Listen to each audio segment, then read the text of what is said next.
Welcome to part 5 of my brush pen inventory. Today is all about brush pens that don't fray. Now, when I say brush pens, they're not actual brush pens with a felt tip. Those ones will all fray eventually, no matter how careful you are with them. Some are better quality and won't fray as quickly, but they all will eventually fray. So I'm talking about pens that I use as brush pens that really won't fray. You could argue, well, if they're not actual brush pens, just use the fine tip pens and do faux calligraphy because those pens won't fray either. And that's true, but I'm not including fine tip pens here because the pens that I'm talking about actually have a flexible tip. So they can be used just like brush pens, getting the heavy downstrokes and the thin upstrokes, but they actually won't fray. It's pretty awesome, right? They're kind of the best because you can use them on any paper and in any journal, and most of them are also cheaper than actual brush pens, so it's definitely the most cost-effective way to learn hand lettering. For example, starting with my Crayola markers, I have the Crayola Broadline, those are the bigger ones, and the Crayola Supertip, those are the skinnier ones. And both of these are super common, you can find them anywhere, at least in the US. So let's first start with Crayola Broadline. They come in all different colors and styles, and this is actually how I started learning hand lettering because I was a teacher and I had a whole bucket full of Crayola markers. The trick to hand lettering with Crayola markers is that you have to push hard, so you are actually sort of bending the tip. It is flexible and it will bend back, but you do have to actually bend the tip as you are getting your thick downstrokes. I've heard that some people who are light-handed, meaning they don't like to press as hard, have a harder time with these. I am pretty heavy-handed, so I will naturally press harder. And I've always really enjoyed these. I have a lot of different colors from several different sets. And as I went through these, I did use a separate piece of paper to find the ones that don't work anymore because, these are cheap, so they don't last forever. But also because they're cheap, they're so easy to replace.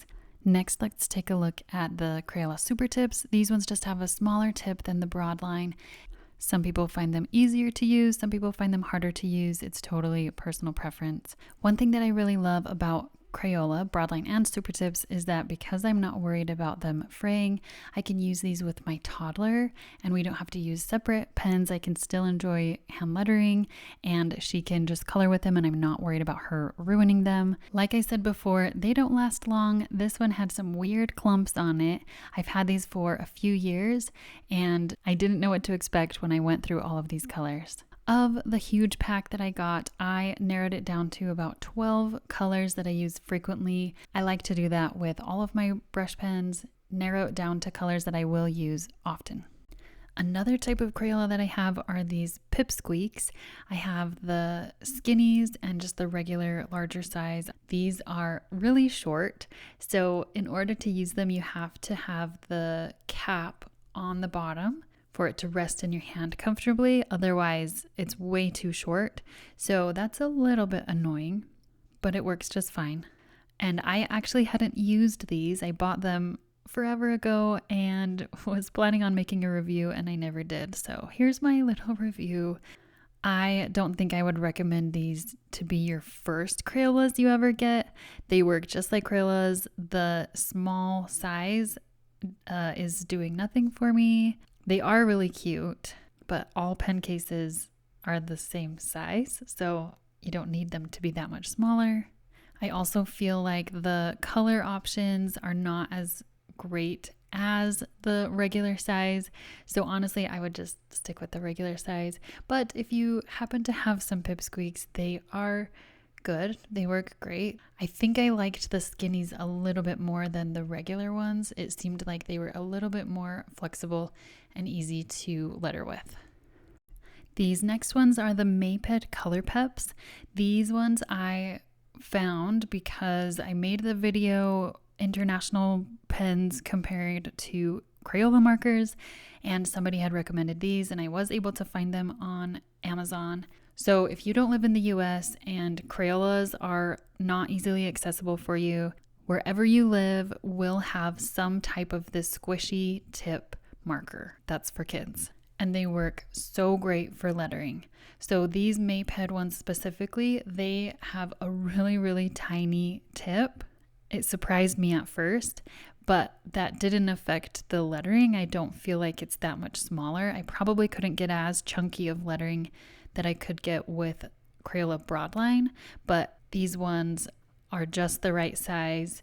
I like the color options. I definitely recommend them if they're easier for you to get than Crayola. These next ones are the Staedtler Magic Erase Markers, and I found them at Ross for $3.99. It was definitely an impulse buy. They don't have all the rainbow colors, but they're pretty colors, and these are so cool. I was really surprised by how well they work. They have a larger tip on one side that's just the squishy tip like Crayola Supertips, and then it has a fine tip on the other side, and that's a little bit of a weird tip. It kind of feels like it's going to get worn down really easily.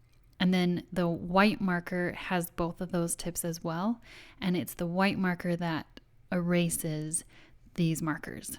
So I honestly wish that they had all the rainbow colors because I have had so much fun with these. These are very beautiful colors if this is the color palette that I want to work with. I just wish there were more options, and I haven't been able to find them anywhere else besides my random Ross purchase. So if you have seen these or know where to purchase them, please let me know because they are so much fun. I have made a few things in my journal with them, and one problem that I've noticed is that wherever I do the white pen, it will erase on the other side of the page. If there's white on one page and then I close it, even if it's totally dry, then it will erase the other side. So the solution to that is only keep it on one side and don't use the same markers on both sides of the page. Then it wouldn't be an issue at all. I didn't know that, so all of these ones that I made have these tiny little marks from the other side. But I love that I can use my colors, and then the white one is super easy to use. It's the same tip, so I can still get that hand-lettered calligraphy look and just write directly over the color and it erases it. It's pretty fun. And speaking of Staedtler, these next ones are my Staedtler Triplus Textsurfers. They're actually supposed to be highlighters, and I discovered them because somebody told me that they could be used for hand lettering, and I looked at them and I was like, no, these are highlighters. But I bought them to try it out, and yes, you can use them as brush pens. They're amazing. I love them so much. They're still one of my top favorite pens of all time. They are pastel colors, and I know not everybody likes the pastel colors. It's very transparent because they're supposed to be like highlighters, so you can use them like highlighters if that is what you need. So because they're transparent, I like to kind of blend the colors, and you can do this with any of your other brush pens as long as they are a little more transparent like these ones are. The tip is the perfect flexibility that it just feels so nice as you're lettering with them, and they don't fray. So these ones are ones that I'm going to use up and keep buying over and over again because I love them so much. These next ones are the Kuretake Dot Markers. I really love these ones. I've done several reviews on these, and I've even tried some off-brand of the dot markers that I did not like, spoiler, but these ones are my absolute favorite. They have lots of different colors, but these ones are my favorite colors. They're so bright, they're so inky and juicy. It does not come in a black, which I wish it did, but I do love all of the other colors. And I love the fine tip on the other side. It's a really nice fine tip that is high quality. It's not going to get worn down or fray at all. And the dot marker is really cool. You just press harder for bigger dots or lighter if you want smaller dots. So there's really cool things you can do with it. And because of that flexibility, that's why you can get the thinner upstrokes and thicker downstrokes. However, I will say the upstrokes are not as thin as you can get with actual brush pens, and it has round edges, and other brush pens normally have a squared off edge. So those are stylistic things if that bothers you. but I really, really like these ones. They are definitely worth the cost, in my opinion. For this next type of brush pen, these are a little bit different because they have bristles. It's no longer that flexible, squishy tip. Now we're looking at these brush pens that have actual real bristles, like you're using a paintbrush. But it's not a paintbrush, it has the ink right in it. They're called watercolor brush pens, but it's not a real brush pen because it doesn't have that felt tip, it has the bristles. These first ones are called Color It watercolor brush pens. The brand Color It does not sell these anymore. They sell other gel pens and coloring books and colored pencils. I'm sad that they don't sell these ones because I love these colors. However, I have tried a few other off-brand of these watercolor brush pens and they all work great if you can find the colors that you love. So using the actual bristles is a little bit harder to control because all of your bristles can splay out every which way, right? But if you can learn to control them, then this opens up a lot of things that you can do with brush pens. For example, these are the ones that I like to use on watercolor paper. I don't have to pull out all of the mess of watercolor. And I also like the case that these pens come in. I haven't found success using this kind of case with any of my other brush pens, but for some reason it works with these ones. And the next bristle brush pen that I want to show you is the Pentel color brush. I don't know why it's called the color brush. It does come in all different colors. I just have the black and it's really nice. The bristles are longer than my other ones, so it is a little bit harder to control. But if you like that style, the brushy look with the strokes, then this is great for you, and especially because it's not going to fray on watercolor paper.